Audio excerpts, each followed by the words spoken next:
Welcome back. And ahead of Madhya Pradesh elections, the Assembly Elections, which will be a litmus test for all political parties in the run-up to 2024, especially the Congress and the BJP, it seems like the Grand Old Party has gone all out to play the Hindutva card. This is to once again try and form a government in the state of Madhya Pradesh. After former Madhya Pradesh Chief Minister Kamal Nath's Hindu Rashtra comment and pitch, senior Congress leader, another voice within the Congress party, Digvijay Singh, has highlighted the internal contradictions within the Grand Old Party. Mr. Digvijay Singh claimed that the creator of the word Hindutva was none other than Veer Savarkar, and Savarkar has a contested history and legacy, something that the Congress party has been opposed to. Digvijay Singh and the kind of statements that he has given out clearly point out to the contradictions that exist within the Congress party. Kamal Nath has thrown in his hat and he wants to be the next chief ministerial face for the state of Madhya Pradesh. But will this all-out Hindutva pitch really work for the Congress party?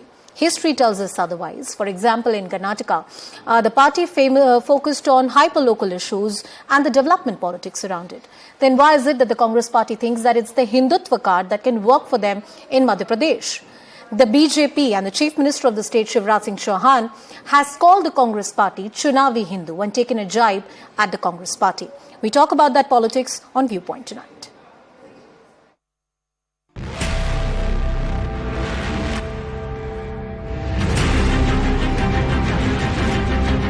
80% तो हिंदू हैं, तो वो क्या हिंदू पैदा कर रहे हैं?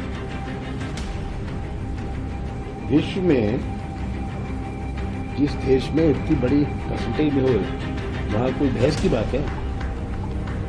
ये तो है ही 82% अगर भारत में हिंदू हैं, तो हम कहें कि ये हिंदू राष्ट्र है, ये कहने की क्या आवश्यकता है? ये सॉफ्ट हिंदू में हार्ड हिंदू कुछ नहीं होता है। और मैं तो ये कहता हूं कि जो भी पद पर बैठा हुआ जिसने भारतीय संविधान की शपथ ली है, अगर वो कोई हिंदू राष्ट्र की बात करता है तो उसको पहले संविधान की दी हुई शपथ से इस्तीफा दे देना चाहिए, बाद में ही कोई बात करना चाहिए। ना दिग्विजय सिंह को ना कमलनाथ जी को,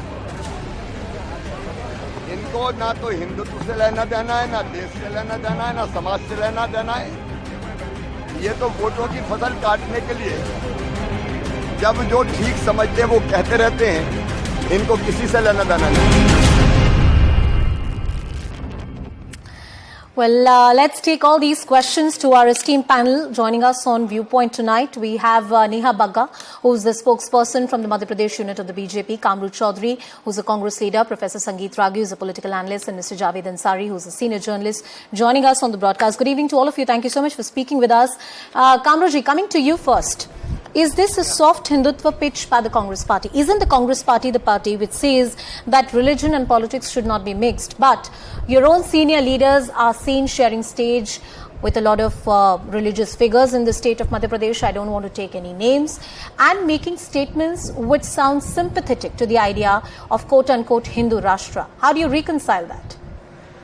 Anusha, I'm surprised, but I can't blame you absolutely. As a journalist, you have a right to interpret the statements whichever way you want. Sure. The statements made by two of our tallest leaders in Madhya Pradesh are itself self-explanatory.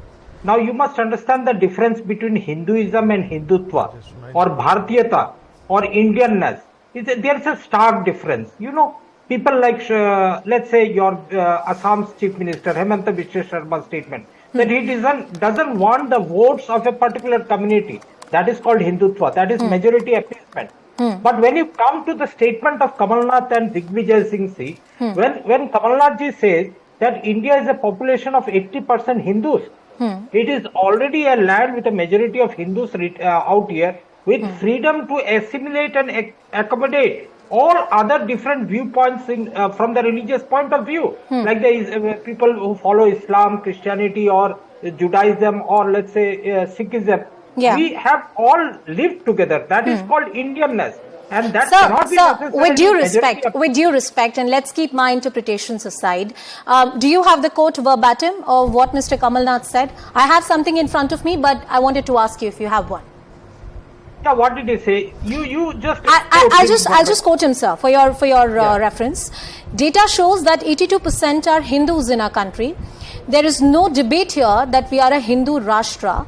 And there was also the sharing of state with Dhirendra Shastri, who is a religious leader and somebody who propagates the idea of Hindu Rashtra. He's spoken about it publicly many times, and Mr. Kamal Nath shared the stage with him. So what is there left for me to interpret, sir? I ask you very humbly. What did Kamal Nath ji exactly say? He said, India is a 80% Hindu populated country. Do we need to call it a Hindu Rashtra? It is already a Hindu state, already Hindu majority state lives out here.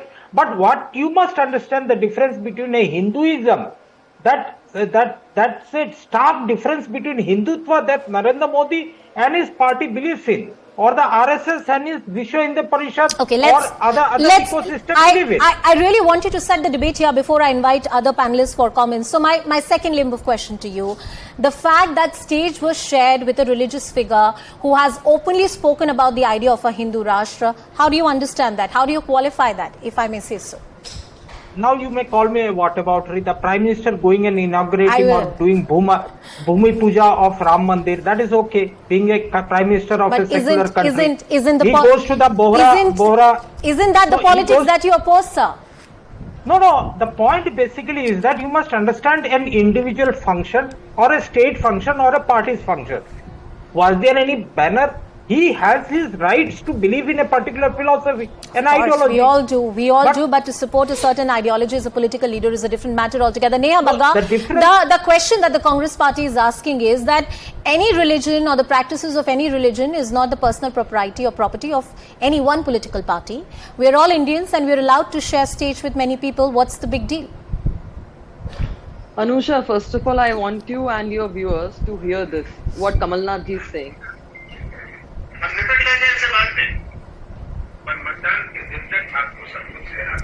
Neha ji, actually the problem is the audio is not very clear. I've already quoted what Kamal Nath ji said. Why don't you come to the moot point? No, this is the other video. So quote him for our viewers. We can't hear the audio. Yes, it derails the debate. That is what I'm saying. Yes, that is what I'm telling. He's saying कि मतदान तक सब कुछ झेल लो, उसके बाद निपट लेंगे. And he's talking to Muslim community people inside the room. And there was another video in which Mr. Kamal Nath said 90% मुसलमानों अगर तुमने वोट नहीं दिया तो कांग्रेस पार्टी हार जाएगी.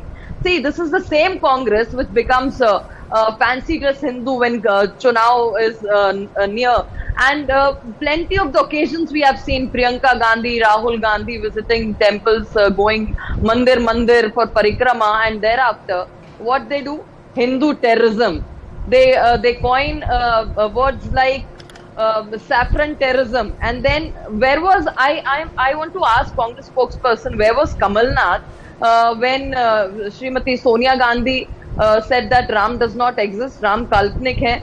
Where was he when Salman Khurshid compared Hindu to ISIS, Boko Haram? Where was they when one of their leaders said that saffron का चोला पहनकर लोग जो है वो रेप करते हैं? Where were they when they termed that terminology like Hindu phobia and Hindu terrorism? See, there are plenty of occasions when Congress has blamed Hindu for no reason, and this is the time when election Fancy dress Hindu is the moot point that Neha is making here. Javed Ansari, sir, coming to you and taking in a view from you, do you believe that politics around religion or quote-unquote Hindutva will take the center stage as far as the political discourse in the state of Madhya Pradesh is concerned? I'm afraid not just in Madhya Pradesh, but in other states as well. Come 2024, the stage is being set for the religious backdrop of that election. On January 20th, or give or take a couple of days, the Ram Mandir will be inaugurated. Already there is a petition to rake up Kashi Vishwanath, and now even for the Mathura, for Krishna Janmabhoomi. So the stage is being set. So let's not kid ourselves. The stage is being set. There is a huge undertones of religiosity. What Mr. Kamal Nath has always skirted that thin dividing line in the Congress. The Congress at the best of times is a coalition of right of centre, left of centre, centrists, all shades of opinion. Sure. Mr. Kamal Nath represents the right of centre politics of the Congress party. They want to challenge the BJP. BJP so far has had a monopoly, enjoyed a monopoly as far as Hinduism is concerned, as far as the large majority. They want to challenge that, and therefore Mr. Kamal Nath has been doing this. It's not just this. Yeah. When the Ram Mandir construction started, he sent 4 silver bricks to Ayodhya. That was his personal contribution. So he wants to just reinforce his and the Congress party's Hindu credentials, so that all the Hindus don't just gravitate towards the BJP and the Congress is left out in the cold. That's the game that he's playing. Whether he'll be successful or not, we will only know once the results come out. Once the results come out, Professor Raghi, the right of the centre, that's the narrative that Mr. Kamal Nath has always stood with. That's what Mr. Javed Ansari also pointed out. Do you think this bet will aid the Congress party to coming back to power? They've highlighted a lot of issues as far as politics of Madhya Pradesh is concerned, whether it's the issues of Adivasis or the issues of backward classes and various other issues. But this pitch of Hindutva by Kamal Nath, do you think it's going to help the Congress party? Does it stick? I think that last time it had worked. You remember that Computer Baba was one who was, and also there were so many sadhus and sons who were polarizing votes for the Congress party in the last assembly elections of Madhya Pradesh. Whether it will work or this time or not, only time can tell. But one thing is very clear, that Kamal Nath is doing it purely for political purpose, purely for dividing the Hindu votes. You remember before 2019 elections, it is the Muslim community members, the leaders from different sections of the Muslim community had a meeting with Rahul Gandhi, in which the members of the Muslim community shared the viewpoint that we are your people, we will be voting for you. But you devise some kind of a thing which could eat into the votes of Hindutva. And that's why in the last parliamentary election, the soft Hindutva was peddled by Rahul Gandhi, but that didn't work.